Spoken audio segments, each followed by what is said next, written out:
సాయంత్రం 4 గంటలు అయిందండి గురువుగారు. అప్పుడే నిద్ర లేచాను, టీ కోసం ఎదురు చూస్తున్నాను. సడన్గా మా వైఫ్ సర్ప్రైజ్ ఇచ్చిందండి.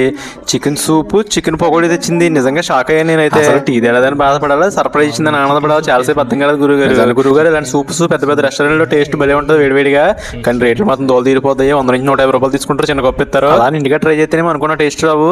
సర్లే గురువుగారు, ఒక్కసారి మా వైఫ్ ట్రై చేసి చూద్దాము. ఒక్క స్పూన్ పెట్టుకున్నాను, ఏం తెలియలేదు, వేడివేడిగా ఉంది. ఇంకొక స్పూన్ మనస్ఫూర్తిగా తిన్నాను. నిజం గురుగారు, వేడివేడిగా భలే ఉందండి, నిజంగా చాలా బాగుంది, నాకు బాగా నచ్చింది. తర్వాత వేడి సాస్ ఒక స్పూన్ పెట్టుకుని తర్వాత ఒక చికెన్ పకోడీ అలా తింటే పకోడీ కూడా భలే ఉందండి. అసలు నూనె కూడా తగలేదు పెద్దగా, చాలా బాగుంది. చెప్పండి గురువుగారు, నేను తెచ్చింది 1 కేజీ చికెన్ అండి.